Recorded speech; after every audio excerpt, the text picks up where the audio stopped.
How you doing, guys? Welcome to another video, and in this video we're going to talk about all things anamorphic. So most of you will know that I purchased a Sirui recently, a 50mm 1.8, and it's absolutely beautiful lens, and I'm going to say it's probably one of my favorites, close to the Helios 44-2 cine modded version. What we're going to do today is talk about wide angle adapters and how to get more from your Sirui lens, because it's a 1.33 times anamorphic, so it's not much, but it's perfect if you just want to, entry level into anamorphics, if you don't want to have too much distortion, because they're very clean lenses. But we're going to talk about how I adapted mine and save myself money at the same time. So what you can see in front of you here is a Sigma 0.5 times wide angle adapter. Now, I spoke about this before because I use this a lot on my EOS M to get that super blurry background while your center is razor sharp, and I love this thing.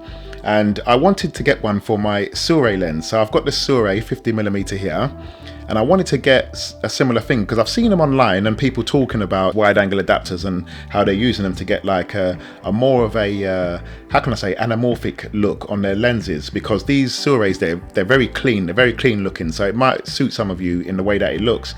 But me, I wanted to muddy mine up a bit, have it a bit more, a bit more character inside. So what I did before I bought anything, because a good wide angle lens can cost you anywhere from £50 upwards, and I've seen people saying that they paid $100, £100. I wasn't ready to go that far. So before I done anything, I wanted to build something that would fit over the Sirui to test it out and see if it's for me or if it's going to look absolute rubbish. So what I did here was, I've got an EF lens mount here. I cut a hole in the middle, and then I just stuck my Sigma in the middle, through the middle here, and then I put some hot glue around it and then hot glued it in. What this allows me to do was to put it inside this little adapter here, this tilter adapter I've got here, and I could put it in and force it in, and it holds it inside here. And this adapter then screws onto the front of my Sirui, and it all fits. There wasn't no vignetting or anything like that. It all fits very nicely, and I was amazed at the image that come out of it, because this is quite nice. It does have chromatic aberration, but you can easily get rid of that in DaVinci Resolve. So I was very pleased at the look that came from this, and you can see here how wide it goes when I attach this wide angle lens. So that convinced me enough to say, right, I'm going to buy this one. So looking further online, I see people were using a 0.43 times. So I thought, okay, that looks really nice. That might do for me. And they were going for around £50 online, but I found one for £25, and it was really local. So I went down there, had a look at it, and I put it on front of the Sirui lens, but it just didn't give me that, that extra width.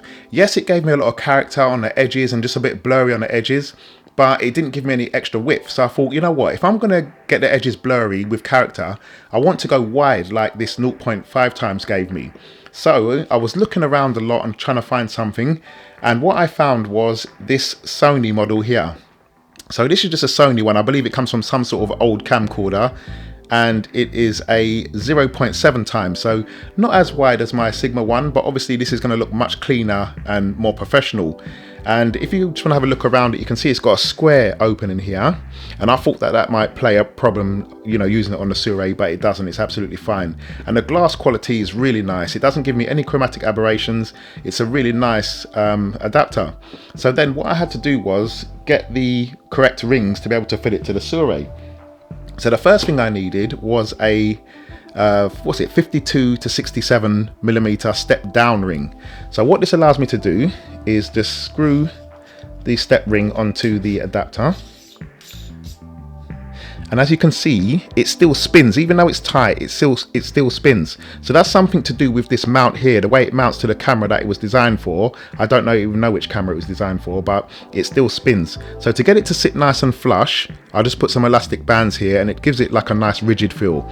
Now the reason why I needed to do that is because I want this to be in horizontal all times. I don't want it to be facing that way on the Sirui lens, because then you get vignettes. I wanted it to stay here, and that works perfect.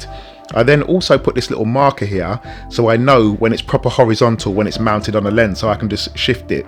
Okay, so let's put this on the Sirui lens now. So that's it there, mounted on the Sirui lens. And yeah, it's turned into a bit of a beast, but I really like it. So the next thing I had to do was to find a way to get my my mounts on the front, like my filters and stuff like that. This does come with a square matte box, which is quite nice. a square hood, but I'm not going to be using that. So I've got an 82mm step down ring here, 82 to 77, and that screws down. And the reason why I've got 82 to 77, because obviously the front is 82, but my filters are all 87. So just put that on there like that. And then, for reasons I'm going to show you in a minute, I opted to put my Ulanzi filter on here. So you probably know the Ulanzi filter where you can lift it up. So if you've got your filters on, you can lift it up and put it down, so you can have your filter off and on very quickly. So this is very handy when using this setup with the wide angle lens adapter. And as I said, I'll show you in a minute why I use this. And here is the setup. It's quite big, but trust me guys, you're going to love it. I'm sure you're going to love it. So when I mount the Sirui on, this is going to be the top. And then as I said, I can rotate this. Doesn't come loose. Let's go back that way. And I want to find that little marker I put on the top here. And then just line that up with this line here. Then I know that the lens here is horizontal, so I'm not going to get any vignetting or anything like that. And that is the lens all finished and done. So if we look at the Sirui lens with a wide angle adapter and we look at it wide open, you can see that the image is quite soft. And this is not a bad thing because it does add character, especially when you're using an 8-bit very sharp camera in Cinema 4K. It does give it that nice character. And that's when we're using it wide open. If you want a sharp image and you want the edges to be much sharper, just lift up your ND filter and step down as much as you can. The Sirui it hardly has any chromatic aberrations from what I can see, and it looks absolutely amazing. Step it down and it becomes a lot sharper all over the image. Then you can also add a bit of sharpening and mid-tone detail if you want to get it really sharp. But I wouldn't personally do that, but that's what you can do if you want it really sharp. And then I also want to show you how it looks with the wide angle adapter and without. So you can see here that the wide angle adapter is on.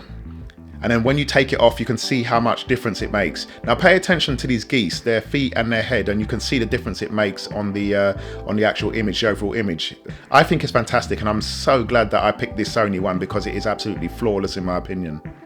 Alright guys, so that was the fun part in how we use this lens with a wide angle adapter. So let's go and look at some footage I captured in Cinema 4K in 8-bit and tell me how it looks.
Storms make you glow. To the edge you always go.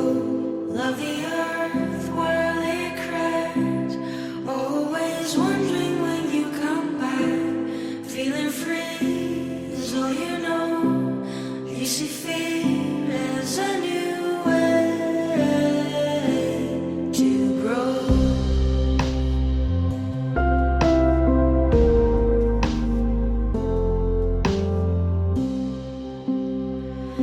I felt it all, the change you made, a great escape.